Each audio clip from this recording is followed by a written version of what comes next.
သားတို့သမီးတို့ရေဒီနေ့လာကုန်ပြီနော်မေဒီလာကလာစားလေငါသမီးရချစ်ဖို့ကောင်းမေလာကိုချိုနေရနော်ပြေးလားပြေးရောမေမရောမေလာကုန်ကနေခေါင်းလောင်းကြီးနော်ငါသားလေးကတော့အချစ်စရာအကောင်းဆုံးဟမ်မေအဲ့ဆိုသမီးအောင်အော်မလေးငါချွေးမလေးကလည်းပို့ပြီးတော့တောင်ချစ်ဖို့ကောင်းသေးတယ်နော်မလေးပတ်စံလေးတွေကဝင်းနေတာပဲဒါလေးတွေကိုမြင်ရရင်လေးစိတ်ကိုချမ်းသာနေတာပဲဟမ်ဟိုနှကောင်ဟိုလင်မယားဟဲ့ကိုဦးမိမွေးနေခေါင်းနေပြီလာ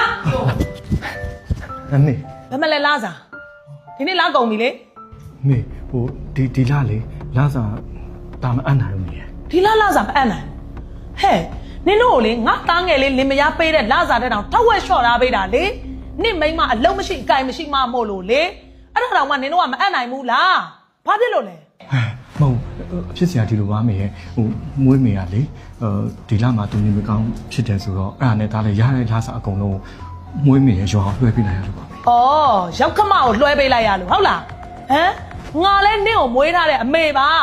ကို့အမေကြတော့မပေးဘူးရောက်ခမကြတော့သွားလွှဲတယ်ဟုတ်လားတော်တော်နင်ကလေမွေးရချိုးမနှက်တဲ့အကောင်ပဲဟမ်မဟုတ်ပါဘူးမေမေကအရေးပေါ်ဖြစ်နေလို့အရေးကြီးလို့ပေးလိုက်တာပါတော်ညီရှာမရှိနဲ့ညီဘာမှဝင်ပြောစရာမလိုဘူးညီကလေဒီကိုစရောက်ခလဲရလေငါသားလာစားအပ်မအောင်မအပ်စေချင်လို့ညီချဲလဲနေတာဟုတ်တယ်မလားဟမ်မိမလဲတိမ့်ကျွယ်မရှာနာခွနဲ့မွေဟောက်မအမေအဲ့လိုလည်းမဟုတ်ပါဘူးမေမင်းလည်းဘာမှဝင်ပြီးရှာမရှိနေနဲ့နော်မင်းကလေငါမွေးထားပြီးတော့လေငါတုံးကအကောင်ဒီတောသူမှချဲလဲတာကိုမျိုးစုံခံနေရတယ်လူမတုံးတဲ့ဘူးလုံးကောင်နော်ငါသားလို့မပြောနဲ့ငါရှက်တယ်သိလားသွားနင်တို့မျက်နှာမကြည့်ချင်ဘူးထွက်သွားမေအဲ့လိုထွက်သွားလို့မရဘူးလေဒါတော့ကပိုလဲပေးရသေးတယ်ပြီးတော့ဒန်းလူစားမယ်ဆိုအမေအဲ့ဒါမမြတ်တောက်ဩငါသားလေးတို့လင်မယားတို့တော့ဘယ်သူတို့နဲ့တူဒန်းလူကျွေးပါမလဲစီဦးထော့ပတ် special ကျွေးမှာဒင်းတို့ကတော့တော့စရာနဲ့ငပိရပဲရမယ်သွားခုချက်ချင်းစက်တရေကိုမရှိ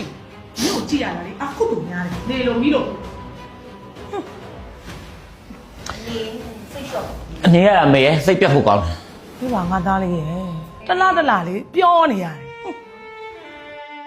တိလာရဲ့ဒီတစ်ခေါက်မလိုက်လာလေအရန်နာတာပဲတိလာဆရာတော်ကလေတရားပေးတာလေအရန်ကောင်းတယ်တရားထိုင်ရတာလေအေးချမ်းလိုက်တာပြောမင်းအေးပါအမရဲ့လိုက်ချင်တာအရန်ပဲဟိုပြောမယ်ဆိုလို့ရှိရင်လေဒီရပိုင်းကလက်ကုံရက်လည်းဖြစ်တယ်အိမ်မှာလည်းစိတ်ချရမယ်လို့မရှိဘူးအမရဲ့ကိုပဲအကုန်လုံးပြောပေးနေရတာအဲ့အတွက်ကြောင့်မလို့မလိုက်ရတာအမရဲ့ဟိုပြောမယ်ဆိုလေတရားစခန်းမှာပဲညီမစိတ်ကရောက်နေတာအမရဲ့မလီအေးငါအိမ်မှာဆိုလေအရန်စိတ်ချမ်းသာတာလေငါဘာမှလက်ကြည့်စရာမလိုငါချွေးမလေးဆိုအောက်ထစ်တဲ့အကုန်